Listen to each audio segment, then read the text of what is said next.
Hello, नमस्कार जी। आशा करती हूँ कि आप लोग बहुत अच्छे होंगे और मैं भी बहुत अच्छी हूँ। आज मैं आपको गुरुवार व्रत कथा और महत्व के बारे में बताऊंगी।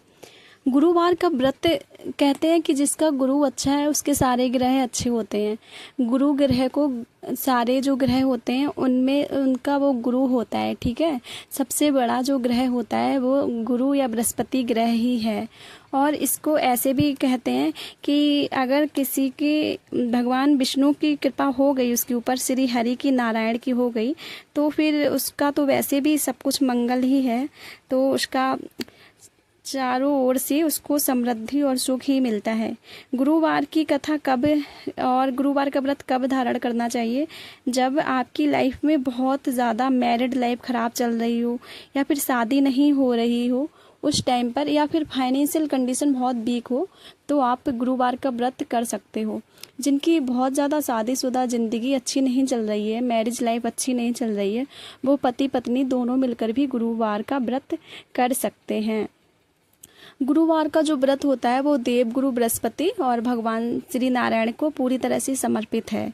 तो इस दिन श्रद्धा और भक्ति विश्वास से अगर आप ये व्रत करेंगे तो आपके जीवन में सुख, समृद्धि, धन धान्य और वैवाहिक जीवन भी आपका खुशहाल रहेगा। तो इसको कैसे करना है वो मैं आपको बताती हूँ। सबसे पहले आप गुरुवार को नहा धोकर स्वच्छ कपड़े धारण करिएगा, स्वच्छ वस्त्र। आप अगर हो सके तो पीले रंग के कपड़े पहन सकते हैं, बहुत अच्छा रहेगा। अगर कुछ भी पीला नहीं है आपके पास में तो आप केवल पीला रुमाल या दुपट्टा ओढ़ सकती हैं, वो भी आपके लिए उसी टाइप का काम करेगा। आपको उसके बाद में अपने पूजा स्थान पर आना है और इस दिन चने और गुड़ का भोग लगाया जाता है। जो चने की दाल होती है और गुड़ होता है वो उसका भोग लगाया जाता है भगवान विष्णु को, और केले की पूजा करी जाती है। तो ये इसलिए भी बहुत ऐसे आप करेंगे। और इसको एक वो होता है कि गाय को आटा की लोई बना के, आटा का गोल गोल पेड़ा जैसा बना के उस पर गुड़ और चना लगाकर गाय को भी खिलाया जाता है। तो ऐसे आप पूजा कर लीजिएगा, घी का दीपक ज़रूर जलाइएगा और जहाँ पर भी केले का वृक्ष मिले वहाँ पर भी पूजा करने जाइएगा। तुलसी दल का ज़रूर से ज़रूर आप भोग लगाइएगा भगवान जी को, तो वो अत्यंत प्रसन्न होते हैं और आपको आपका मन चाहा वरदान देते हैं। आइए अब हम सुनते हैं कि गुरुवार की कथा क्या है, कैसे हमको कथा पढ़नी चाहिए। अगर आपके पास में गुरुवार व्रत की कथा है तो आप वहाँ से कथा पढ़ लीजिए, नहीं तो आप यहाँ से सुन भी सकते हो। आपको कथा पढ़ना या फिर सुनना ये ज़रूरी होता है। तो आप गुरुवार का जब व्रत करेंगे तो वहाँ पे केले के नीचे बैठ के या फिर जहाँ पर पूजा कर रहे हैं वहाँ पर भी बैठ के आपको कथा ज़रूर सुननी या पढ़नी चाहिए। तो गुरुवार की कथा क्या है? देखो, एक प्राचीन समय की बात है। एक नगर में एक धनी साहूकार रहता था। उसके घर में धन दौलत की कोई कमी नहीं थी, लेकिन जो उसकी पत्नी थी वो भगवान विष्णु की जो पूजा पाठ होती है, व्रत पूजा, उसमें बिल्कुल भी विश्वास नहीं रखती थी। तो वो साहूकार इसी बात से बहुत परेशान रहता था। एक दिन भगवान विष्णु साधु का भेष धारण करके उसके घर पे पहुँचे और उन्होंने भिक्षा मांगी। साहूकार की पत्नी ने क्रोधित होकर कहा कि मेरे पास देने के लिए कुछ भी है ही नहीं, कहाँ से दूँ आके तुमको। तो साधु ने कहा कि तुम्हारे घर में इतनी संपत्ति होते हुए भी तुम क्यों दुखी दिखाई देती हो, क्यों कह रही हो कि मेरे घर में कुछ भी नहीं है। स्त्री बोली कि मैं चाहती हूँ कि मेरा धन समाप्त हो जाए ताकि कुछ भी देना ही ना पड़े, मैं देना ही नहीं चाहती हूँ। तो साधु ने कहा कि यदि तुम ऐसा चाहते हो तो मैं आपको उपाय बताता हूँ। उन्होंने कहा हाँ। तो साधु ने कहा कि तुम गुरुवार के दिन घर की साफ सफाई करना, उसी दिन कूड़ा फेंकना, बाल धोना उसी दिन, और पीले वस्त्र बिल्कुल भी मत पहनना उस दिन। तो इससे तुम्हारा जो भी धन दान होगा सारा नष्ट हो जाएगा। भक्तों, इसीलिए कहा भी जाता है कि गुरुवार के दिन हमको साफ सफाई नहीं करनी चाहिए। तो स्त्री ने वैसा ही कहा।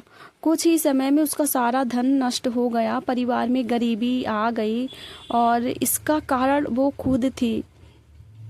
कुछ समय बाद फिर वही साधु उसके घर पे आए और स्त्री ने उनके चरणों में गिरकर अपनी भूल स्वीकार करी और कहा, महाराज मेरा तो सब कुछ नष्ट हो गया है, मैं क्या करूं। मैंने तो आपसे गुस्सा में या फिर बहुत दुखी होकर ये चीज़ कही थी कि मुझे देना ना पड़े, इसलिए ये सब कुछ नष्ट हो जाए, और सचमुच सब कुछ नष्ट हो गया। साधु ने कहा, बेटा आपने जैसा कहा था वैसा ही हुआ है। आपको आपके धन संपत्ति से परेशानी थी तो वो सारा नष्ट हो गया है।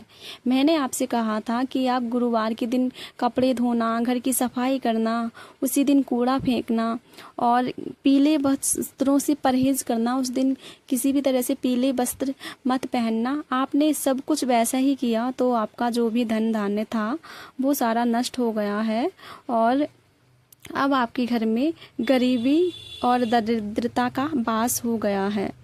तो स्त्री बहुत रोई गिड़गिड़ाई, बोली, महाराज मेरे पति को इसका बिल्कुल भी अंदाज़ा नहीं है, उन्हें नहीं पता है कि ये सब कैसे हुआ है, मेरी ही गलती के कारण ये सब हुआ है। आप मुझे क्षमा कर दीजिए, मुझे इसका उपाय बताइए कुछ, मैं कैसे पहले की तरह संपन्न हो सकती हूँ। आप मुझे उसका कुछ निवारण बताइए, मैं पहले की तरह संपन्न होना चाहती हूँ।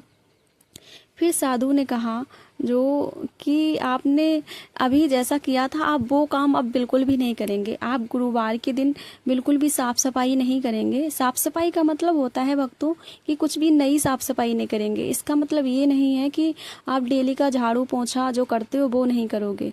आप उस दिन बाल नहीं काटोगे, बाल नहीं धुलोगे, नाखून नहीं काटोगे, ये चीज़ें नहीं करोगे। और जो जैसे कि घर का और भी एक्स्ट्रा काम होता है, पर्दा धुलना या फिर कुछ भी जो नया काम होता है वो सफाई नहीं करोगे। और उस दिन जितना भी हो सके, जैसे भी हो सके, तो पीले वस्त्रों का तुम पहनना, पीले वस्त्र धारण करना और उसी दिन गुरुवार का व्रत करना सच्ची श्रद्धा भाव से और केले के वृक्ष की पूजा करना। वहाँ पर आप अपने जो आपसे गलती हुई है उसकी क्षमा मांगना केले के वृक्ष के नीचे, और तुलसी दल से भगवान जी का, भगवान विष्णु का भोग लगाना, उनको गुड़ और चना भोग लगाना उनका, और गाय को एक आटा का पेड़ा बनाकर उसमें गुड़ और चना लगाकर आप उनको गाय को खिलाना। अगर आप ऐसा करोगे 7 गुरुवार तो आपका धन धान्य पहले की तरह हो जाएगा और आपके घर में जो भी कंगाली आई है, जो भी गरीबी आई है वो दूर हो जाएगी। और इसके साथ ही साथ तुमको जो भी विद्या से रिलेटेड चीज़ें हैं, जैसे पुस्तक हैं, ज्ञान की चीज़ें जो भी हैं या पीली वस्तुएं हैं, उनको दान करो तुम। तो साहूकार की स्त्री ने वैसा ही किया। जब गुरुवार आया, अगले गुरुवार को उसने व्रत किया और भगवान जी का सच्ची श्रद्धा भाव से गुड़ और चने का भोग लगाया, तुलसी दल के साथ में उनको प्रसाद बनाकर समर्पित किया और अपनी जो भी भूल थी उसकी उन्होंने क्षमा मांगी। और गाय माता को भी उन्होंने आटा का पेड़ा खिलाया और जो उनसे हो सकता था उस समय की उनकी स्थिति के अनुसार उन्होंने गरीबों को भोजन कराया और पीले वस्त्रों का दान किया। ऐसा करने से जब उनके 7 गुरुवार पूरे हुए तो भगवान विष्णु बहुत ही प्रसन्न हुए और उनका धन धान्य पहले से भी दोगुना हो गया। और साहूकार जो था वो भी अपनी स्त्री से, उसका जब उन्होंने ये बदला हुआ स्वभाव देखा तो बहुत प्यार करने लगा और उन्होंने कहा कि ये सब कैसे तुम्हारे जीवन में परिवर्तन हुआ। तो उनकी स्त्री ने कहा कि मुझे ऐसे ऐसे साधु ने कहा था तो मैंने वैसा ही किया।